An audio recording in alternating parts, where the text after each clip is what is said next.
네, 안녕하세요. 글로벌 무형물류 이야기 12주차 강의 진행하도록 하겠습니다. 우리가 지난 시간에 이어서 살펴보게 될 내용은, 국제 어떤 적인, 화폐의 흐름에 있어서, 근본위제와 그 근본위제의 시작, 확산, 이런 부분에 있어서 조금 먼저 살펴보려고 합니다.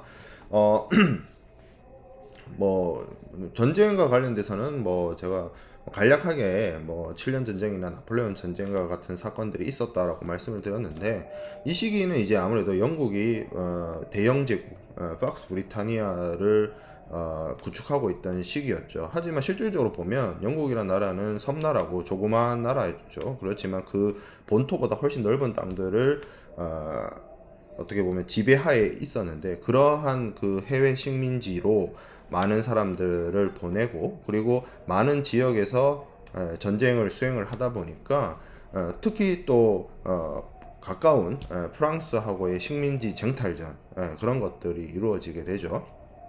그래서 끊임없이 전쟁을 하다 보니까, 전쟁이라는 것이 돈이 엄청 많이 듭니다. 전쟁에는 사람도 필요하고 물자도 필요하고, 그리고 그런 물자를 공급하기 위한 여러 가지 비용들, 물류 비용들, 많은 국가의 어떤 총력을 기울여서, 그 국가가 가지고 있는 재화와 재산과 자본을 총력을 기울여서 투입을 해야지만 이길 수 있는 것이 전쟁이고, 전쟁을 이기기 위해서라도 그 국가가 가지고 있는 모든 재원이나 자원을 쏟아부어야만 하는 것이 전쟁이죠. 그래서 영국은 굉장히 많은 지역에서 분쟁을 겪고, 그 분쟁에 개입을 하고 전쟁을 치르다 보니 이 전쟁과 자금과 관련된 돈들이 엄청나게 필요로 하게 되었어요. 그러다 보니 세계 초강대국이었지만 계속 재정 적자가 발생을 하게 됩니다. 재정 적자가 발생을 하게 되고, 이것이 이제 쌓이다 보니 1783년 정도 됐을 때, 이 시기가 이제 프랑스 대혁명 있던 그 시기죠. 이때 그 영국 자체가 그 빌린 돈, 여러 곳에서 빌린 은행이나 다른 국가에 빌린 돈에 이자만 그 나라가 영국이 벌어들이는 세수의 40%에 달할 정도로, 그러니까 세금으로 걷어들이는 돈의 한 40% 정도를 나라의 빚을, 이자를 갚는 데를 썼어야 했다는 거죠. 그런 와중에 프랑스 대혁명이 일어났고, 나폴레옹이 등장을 해서 나폴레옹이 온 유럽을 자신의 지배하에 두기 시작합니다. 거기에 영국은 개입을 하죠.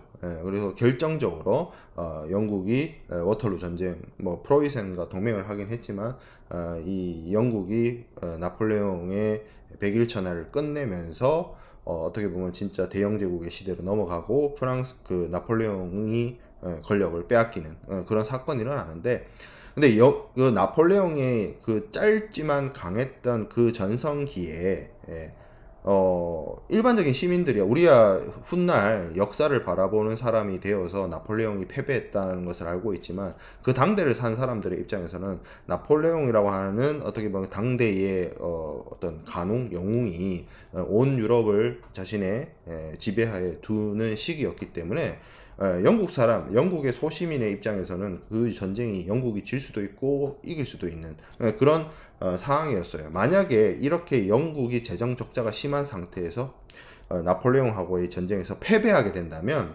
영국이 갖고 있는 여러 가지 어떤 자본, 가치, 특히 영국의 화폐들, 지폐들, 그리고 영국이 발행한 국채들, 이런 것들의 가치가 거의 휴지 조각이 되듯이 폭락을 하겠죠. 그렇기 때문에 이 시기에 영국의 자본가들이 안전자산, 그러니까 영국의 화폐와 영국의 지폐, 영국의 국채의 가치가 하락하더라도 자산 변동이 없는, 그러니까 우리가 보통 안전자산이라고 하면 대표적으로 이야기되는 게 이제 금, 이런 것들이 있는데, 그런 자신이 가지고 있는 재산을 금으로 교환하기 위한 노력을 합니다. 그래서 이 시기에 이제 그 영국 수상이, 피트 수상이 지폐, 영국 돈과 금의 교환을 정지를 시켜요. 금이 해외로 유출되는 걸 막기 위해서. 그러고 나서 이제 전쟁에서 승리를 하고 나죠. 전쟁을 승리하고 나서 영국은 화폐법을 제정을 하는데, 이 화폐법이 뭐냐면 쉽게 말해서 소브린 금화라는 것을 만들고, 여기에는 이제 순금 함량이 들어가 있어요. 이 금화에다가 요거와 요 금화와 파운드, 저 영국이 발행하는 지폐를 연동을 시킵니다. 교환비를 딱 정해가지고. 그래서 파운드 지폐를 가지고 있으면 영국 잉글랜드 은행으로 가서 이 파운드화를 내고 금으로 바꿀 수 있고, 금을 가지고 잉글랜드 은행을 가면 지폐 파운드화로 바꿀 수 있는, 그러니까 금이 갖고 있는 안전 자산이라는 신용도에다가 이거를 파운드 화폐의 신용도를 결합을 시킨 거죠. 그래서 금은 왜 이렇게 하느냐를 생각을 해보면, 우리가 중간고사 이전에 배웠던 내용들을 생각을 해볼 수 있습니다. 로마 제국 같은 경우에는 로마 제국이 번영을 하다가 은화를 만들죠. 은화를 만들다가 이 은이 부족해지거나 그리고 재정이 어려워지면서 재정 적자를 겪으면서 은화에 들어가는 은의 함량을 낮추기 시작해요. 그래서 그것이 인플레이션을 발생을 시켰다라고 했죠. 은이든 금이든 귀한 금속입니다. 그래서 귀한 금속이라서 우리가 예전부터 고대 시대 때부터 무역을 할 때의 교환 수단으로서 많이 사용을 했고, 그리고 우리가 상강 무역이나 이런 걸 통해서 신대륙에서 은이 최강 채굴이 되어서 그것이 유럽으로, 그리고 유럽에서 아시아로, 그리고 이 아시아로 들어가는 은하의 유입 때문에 계속 무역 적자가 발생하니까 영국이 중국에게 팔아먹은 물건이 아편이었죠. 그것 때문에 아편 전쟁이 발발을 했고, 그런 식의 이 역사적 흐름이 진행이 됐는데, 중요한 건 은이나 금의 경우에는 우리가 알다시피 이게 숫자가 제한이 되어 있어요. 제한이 되어 있기 때문에 세계 경제의 규모가 커지고 전 세계적인 세계화가 이루어지고 난 다음부터는 금화와 은화를 통해서 무역 거래를 하거나 상품 교역 거래를 하기에는 한계가 있는 거예요. 그래서 인쇄소에서, 우리가 뭐 조폐공사 같은 인쇄소에서 인쇄기를 돌리면 찍어낼 수 있는 지폐, 원나라 같은 경우에는 우리가 앞선 시간 중간고사 이전인가요? 배웠었죠. 금화와 은화를 쓰지 않고 뭘 썼다고 했죠? 원나라 정부가 인정하는 교초 지폐를 썼다라고 했죠. 그것처럼 이 인쇄소에서 마구마구 찍어낼 수 있는 지폐를 활용해서 무역 거래를 하면 상관이 없는데, 중요한 거는 이게 사실 지폐라는 것이 그 정부가 공인한 종이 조각이긴 하지만 종이 조각은 종이 조각이라는 거예요. 그래서 그 종이 조각의 가치를 인정해 줄 가치, 필요성이 있는데, 그걸 어떻게 하느냐? 이 종이 쪼가리를 은행에 가지고 가면 금과 교환해 줄 수 있다라는 것을 개런티하는 겁니다. 그러면 사람들이 그걸 믿고 종이 쪼가리를 쓸 수 있게 되는 거죠. 그게 이제 일종의 금본위제 뭐 이렇게 넘어가는 것인데, 만약에 요거를 지폐와 금을 교환을 할 수 있게끔 하는 경우에는 금본위제, 이 지폐와 은을 교환할 수 있게 하는 경우에 은본위제, 그리고 금과 은을 동시에 쓰는 경우에는 복수라는 뜻의 복본위제, 이렇게 얘기를 합니다. 기존에는 국제무역에서, 이 시기 이전에는 국제무역에서 널리 통용되는 교환 수단이 은화였어요. 은화를 많이 사용을 했고, 은이 산출량이 금보다 많으니까, 그래서 사용을 하다가 이 결정적으로 영국이 패권 국가가 되면서 좀 상황이 달라지게 됩니다. 그래서 영국은 이 자신들의 어떤 파운드 지폐의 신용도를 높이는 방향으로 금을 사용을 해서 금과 그 지폐의 그 파운드죠. 파운드 지폐를 이용을 해서 자신들의 잉글랜드 은행에서 발행되는 이 종이 지폐의 어떤 신용도와 가치를 높여버리는 거죠. 그걸 통해서 세계 경제를 움직이는 힘을 가지게 됩니다. 그래서 생각을 해보면, 이 결정적으로 이 잉글랜드 은행의 경우에는 처음에는 이것이 그 민간 은행이었어요. 민간 은행이었지만 이 여러 가지 법을 통해서 1844년에 로버트 필 수상이 들어와서 보유하고 있는 금과 액수에 1,400만 파운드를 더한 금액 안에서 파운드 지폐를 발행하라는 권한을 잉글랜드 은행에 주게 되고, 잉글랜드 은행이 민간 은행에서 어떻게 보면 파운드 지폐를 독점적으로 발행할 수 있는 권한을 가진 중앙은행이 되고, 요 모델이 사실은 여러 나라의 중앙은행의 모델이 됩니다. 한국은행과 같은. 그래서 여기서 포인트가 뭐냐면, 지금 뭐 저는 2020년, 22년 기준은 모르겠는데 전 세계에 존재하는 금의 총량은 뭐 18만 3,600톤 정도라고 합니다. 이걸 뭐 국제 그 수영 경기를 치를 수 있는 수영장 3개를 가득 채울 수 있는 양이라고 해요.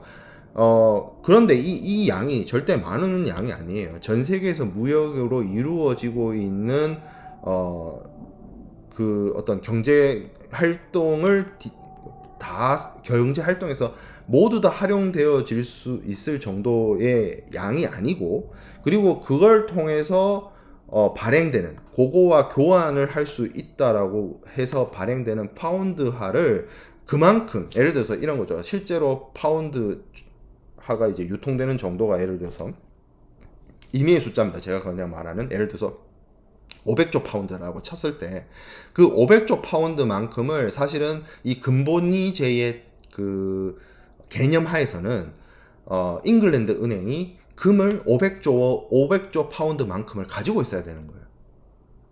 그러니까 왜냐하면 그게 돼야만 파운드와 금을 교환을 하는 거죠. 근데 실제로는 잉글랜드 은행이 예를 들어서 500조 파운드를 종이 지폐로 발행을 했다면 그 정도의 양을 잉글랜드 은행이 안 가지고 있어요. 뭐 그 실제 발행량의 뭐 10%, 20% 뭐 그 정도밖에 안 가지고 있었던 거예요. 그러면 문제가 되겠죠. 많은 사람들이 자신이 갖고 있는 파운드하의 어떤 가치나 신용도에 의문을 가질 수도 있는데, 실제 발행된 파운드화보다 훨씬 적은 양을 잉글랜드 은행이 가지고 있고, 만약에 자기가 가지고 있는 파운드 지폐를 잉글랜드 은행에 가져가서 교환을 하려고 했을 때 잉글랜드 은행이 그걸 교환해주지 못하게 될 것이라는 불안감이 생길 수 있는데, 마침 요 시기에 무슨 일이 벌어지냐면 미국이나 호주, 그러니까 캘리포니아, 우리가 서부극 영화에서 봤던 것처럼 골드러시가 일어납니다. 그러니까 그 서부 개척 시대가 일어나죠. 서부 개척 시대가 일어난 이유가, 거기가 뭐 정말 살기 좋은 땅이라서 거기를 개척하러 간 것이 아니라, 거기서 이제 소위 사금, 뭐 흐르는 강물에 이제 모래 같은 금들이 섞여 있다라고 해서 그걸 이제 캐러 금을 찾아서 서부 지역으로 마구마구 이제 이주가 시작되던 시기였다는 거죠. 그러니까 실제로 잉글랜드 은행에 있는 금고에 금이 있는 것이 아니라 곧 많이 채굴되고 곧 많이 발견된 금이 이 세상에 존재한다. 어디에? 뭐 미국이나 호주. 아직까지 그때 당시만 하더라도 호주는 영국의 식민지였고요. 미국은 영국으로부터 독립한 지 얼마 되지 않은 상태였지만, 그리고 캐나다, 이런 지역들, 캐나다도 이 시기에 영국의 식민지였어요. 그러니까 호주나 캐나다 이런 지역에서 골드러시가 발생하고 앞으로 채굴될 금이 굉장히 많겠구나. 그러면 실제 잉글랜드 은행에 파운드화만큼의 금이 있지 않더라도 곧 뭐 내가 나중에 이 파운드 지폐를 가지고 가서 잉글랜드 은행에 가서 이 파운드를 금으로 바꾸고자 했을 때 문제가 생기지 않겠구나 라는 믿음을 가져다 주는 거죠. 요게 사실은 요 개념이 블록체인에도 쓰여요. 우리가 비트코인 같은 거를 또 쓰지만, 뭐 모든 코인이 비트코인 같은 것만 있는 것이 아니라 스테이블 코인이 있습니다. 그게 스테이블 코인은 뭐냐면 일종의 그 코인을 실제 화폐로 교환하기 위한 수단으로서 사용이 되는데, 그런 스테이블 코인들은 보통 그 코인과 그 실제 화폐, 예를 들어서 달러라고 하면 그 교환비가 딱 정해져 있어요. 그래서 비트코인을 그 스테이블 코인으로 바꾸고 스테이블 코인을 이제 실제 돈으로 바꾸는 건데, 그 스테이블 코인을 발행하는 주체들은 보면 그 코인과 실제 돈의 교환비를 무조건 맞추거든요. 근데 그러면 그런 사람들의 경우에는 예를 들어서 코인을, 예를 들어서 뭐 그 코인 하나가 1달러라고 쳤을 때 코인을 100만 개를 발행했다고 치면 그 100만 개를 발행을 했으니까 100만 부를 갖고 있어야 되잖아요. 근데 사람이 뭐 100만 부를 현찰로 가지고 있는 사람이 얼마나 많겠어요. 아마 그 코인을 가지고 있는 사람은 자기가 1대1 교환비로 교환 가능한 코인을 발행을 했을 때 그만큼을 실제로 가지고 있는 것이 아니라 아마 뭐 한 10%, 20%, 뭐 넉넉 잡으면 한 절반 정도를 가지고 스테이블 코인을 발행을 하는 거예요. 그런 식의 뭐 다 전액을 다 가지지 않더라도 일부 사람들이 실제 화폐로 교환을 하고자 했을 때 교환해 줄 수 있는 역량 정도만 된다면 그걸 믿고 코인이 돌아가는 거죠. 그런 개념하고 비슷합니다. 그런 식의 믿음이 그런 식의 사람들의 어떤 심리적 안정감을 주는 방식으로 이 근본이제가 시작이 되는 거죠. 하지만 근본이제로 넘어가는 것이 그렇게 뭐 수월했던 건 아니에요. 영국의 영원한 라이벌 있죠. 프랑스가 있었는데 프랑스의 나폴레옹 3세, 이 나폴레옹 3세는 우리가 알고 있는 나폴레옹 보나파르트의 조카입니다. 조카. 이 나폴레옹 3세가 이 당시에 이제 프랑스의 경우에는 영국에 비해서 사실 은을 많이 보유하고 있었기 때문에 이 프랑스의 프랑이라는 화폐를 유럽의 기축통화로 삼자라고 하는 그리고 그걸 통해서 각국의 화폐를 교환비를 정해서 서로 상호 보완해주는 어떤 라틴 동맹, 라틴 통화 동맹을 만들고자 합니다. 그래서 그 화폐의 교환비를 실제 그 프랑스의 프랑과 교환하도록 하고 그리고 이 동맹은 금과 은의 교환비를 뭐 1대 16, 뭐 1대 15.5 이걸로 딱 정해서 운영을 하고자 하죠. 그래서 은을 여전히 금을 어떤 통화의 교환의 대상이 삼는 기준이 되는 근본이제로 가는 것이 아니라 은을 중심으로 하는 은본위제를 유지하려고 하는 거죠. 프랑스의 그 입장은 그거였고 미국은 미국 나름의 자신들의 은하 경제권을 만들려고 해요.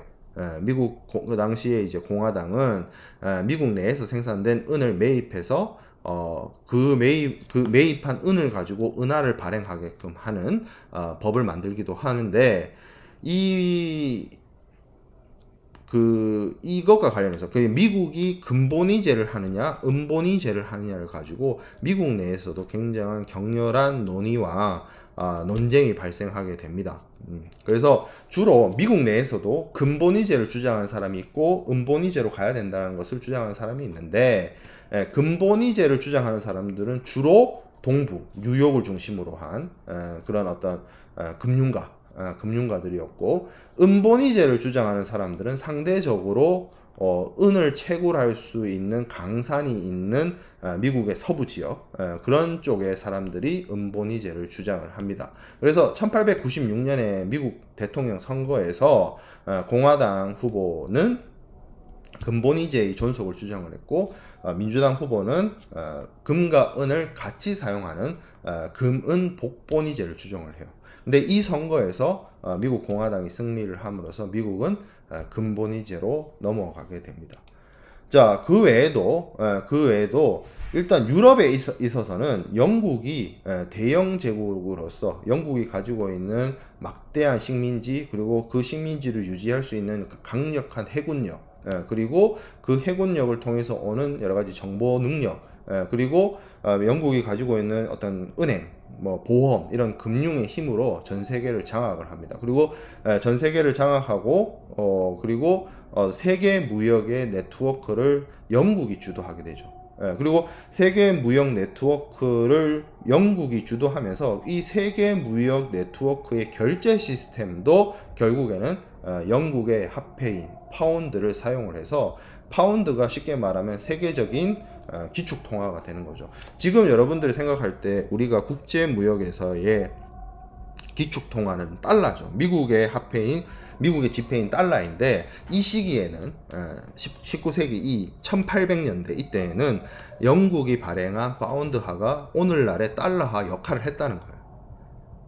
그 바탕에는 영국이 가지고 있는 경제력, 영국이 가지고 있는 식민지, 영국이 가지고 있는 군사력, 그리고 영국이 가지고 있는 어떤 금융의 힘, 이런 것들이 있었다는 거죠. 그러니까 나라 이름을 오늘날의 미국으로 국가만 교체하면 똑같은 역할을 영국이 이 시기에 수행을 했다는 거예요. 그래서 영국은 자신들이 인쇄소에서 찍어낼 수 있는 파운드 지폐를 통해서 세계 경제를 움직였고, 많은 국가들이 이 영국이 만들어 놓은 파운드 경제 체제하고의 결합 협력을 하는 것이 편의하겠다라고 해서 점차 은본위제에서 금본위제로 넘어가게 됩니다. 그리고 결정적으로 1871년에 프로이센과 프랑스가 전쟁을 치릅니다. 그리고 이 전쟁에서, 이게 이제 보불 전쟁이라고 하는데, 이 전쟁에서 프랑스가 지고 나폴레옹 3세가 져요. 나폴레옹 3세는 자기 삼촌만큼 군사적 역량이 뛰어나지 않은 사람이었는데, 어쨌든 비스마르크가 있는 프로이센에게 패배하게 되고, 비스마르크의 프로이센은 독일 제국을 성립을 하게 됩니다. 그리고 이 독일 제국이 마르크, 유로화가 쓰이기 전에는 독일의 화폐 단위가 마르크였거든요. 그래서 이 마르크화의 경우에도 금화와 교환이 되는 금본위제를 선택을 하고, 그리고 이 독일이 프랑스로부터 많은 금액의 배상금을 가져가게 되죠. 그리고 일본의 경우에도 청일 전쟁을 통해서 청나라를 이김으로 인해서 많은 양의 배상금을 금으로 받아갑니다. 그러면서 전 세계 많은 국가들이 영국의 시스템을 모방한 금본위제, 그리고 자국의 화폐와 영국의 화폐를 교환하는 방식으로, 그래서 영국의 파운드화를 오늘날의 달러화처럼 기축통화로 사용하는 그러한 경제 시스템을 만들게 돼요. 그게 이제 금본위제가 확산이 되는 것이고, 재미난 것이 그 여러분들이 알고 있는 그 동화라고 해야 되나요? 오즈의 마법사라는 그 동화가 있습니다. 이 동화에는 그 여러 등장인물이 있죠. 도로시가 있고, 허수아비가 있고, 뭐 나무꾼이 있고, 양철 나무꾼이죠. 양철 나무꾼이 있고, 사자가 있고 하는데, 이 오즈의 마법사라는 어떤 소설은 미국의 신문업자인 바움이라는 사람이 발행을 했는데, 뭐 많은 그 어떤 비판적인 저널리스트들 혹은 사람들이 이 소설은 뭔가 의미하는 바가 있다, 어떤 포퓰리즘을 나타내는, 혹은 그러니까 이 우화죠. 이 우화가 담고 있는 그 우화가 상징하는 어떤 메시지가 있다, 이런 식으로 이제 비판 아닌 비판을 많이 받게 돼요. 그게 뭐냐면, 그 오즈란 말 자체가 금과 은을 재는 무게 단위인 온스에서 온 약자다. 온스의 약자가 오즈이기 때문에 오하고 O를 크게 쓰고 Z를 작게 쓰는 그런 식으로 표기하는 것이고, 주인공인 그 여주인공이죠. 도로시는 미국의 일반적인 서민, 농민을 얘기를 하는 것이고, 허수아비는 미국의 서부, 남부에 위치한 농민들, 그리고 양철 나무꾼은 공업지역의 노동자들, 그리고 겁쟁이 사자는 말만 앞세우는 정치가들, 이런 사람들을 의미하고, 그 도로시 일행이 그 에메랄드 도시로 가죠. 그 에메랄드 도시가 일종의 워싱턴 DC, 그리고 그 에메랄드 색깔이 미국의 지폐 색깔을 의미한다. 그리고 도로시가 그 은구두를 신고 있는데, 이것이 일종의 어떤 전통적인 은본위제를 상징한다, 뭐 이런 식의 메시지를 갖고 있다라고 많이 비판을 해요. 근데 이게 재밌는 사실이, 이 작가가, 이 소설을 쓴 작가가 뭐 그런 사실에 대해서 자기가 그런 의미로 썼다는 걸 밝힌 건 아니고, 뭐 다른 이제 여러 가지 비판하는 사람들이 이 소설 속에 그런 메시지가 있다라고 비난 아닌 비판, 뭐 비판 아닌 비난을 하면서 이야기가 된 부분입니다. 자, 그래서 여기 뭐 제가 그림을 넣은 건데, 이제 요 앞에 그 바퀴는 이 사람이 일종의 그 미국 경제인 거죠. 근데 앞바퀴는 금, 뒷바퀴는 은. 근데 이게 크기가 다른 거죠. 여러분들 뭐 자전거를 많이 타지만 자전거 바퀴가 물론 그걸 묘기 삼아 그렇게 탈 수도 있지만, 그리고 국내 의류 브랜드 중에 그런 앞바퀴는 크고 뒷바퀴는 작은 뭐 그런 이상한 자전거를 타고 다니는 브랜드도 있지만, 사실 자전거의 바퀴 크기가 다르면 굉장히 그걸 중심 잡고 앞으로 나아가기가 힘들겠죠. 그래서 이거는 이제 복본이제, 금화와 은을 같이 교환하는 어떤 수단으로 사용하는 것을 비판하는 그림이고요. 그리고 앞서 말씀을 드렸던 오제 마법사에 대한 어떤 책 소설 표지입니다. 이걸 통해서 어떤 결제 시스템, 화폐 시스템이 은화에서 금화로 넘어오게 됐고, 이 과정 속에서 영국이 세계 경제 질서를 주도하는 그러한 영향력을 가지게 되었습니다. 자, 그래서 근본이제에 대한 이야기를 했고요. 조금 수업 내용을 끊어 가도록 하겠습니다.